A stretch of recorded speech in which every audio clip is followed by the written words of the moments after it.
Let's talk about some sell high players.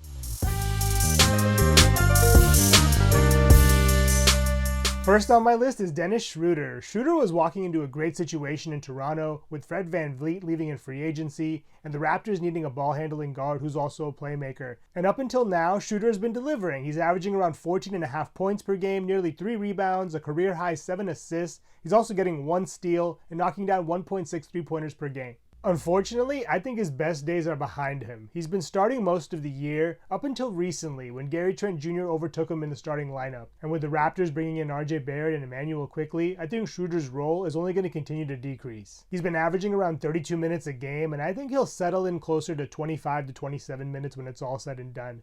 At this point, I see him as a high-end streamer who's definitely capable of a splash game, but if you can trade him for a person inside of the top 75, I would definitely try to. A final consideration is the fact that the Raptors are 12th in the East, and I don't think their fire sale is done just yet. They may very well ship off Pascal Siakam if they find a good deal, and who knows, maybe Schroeder finds himself a part of a package. Next on my list is Jusuf Nurkic. With the Suns so top-heavy and dealing with so many injuries this year, players like Nurkic, Grayson Allen, and Eric Gordon have gotten expanded roles. They're definitely getting more minutes in Phoenix than they probably would on any other team. And Nurkic is no stranger to this. He's played in every game this year and he's averaged around 28 minutes per game. And he's been very productive like he's always been when he's on the court, averaging nearly 13 points and 10.5 rebounds per game. He's not too shabby elsewhere either, chipping in around 3.5 assists per game, 1.2 blocks per game, and 0.9 steals per game, and this is in line with his career averages. The concern for me isn't production, it's what I kind of mentioned earlier, the fact that he's never been able to stay healthy. Over the last 4 seasons, he's averaged around 38 games,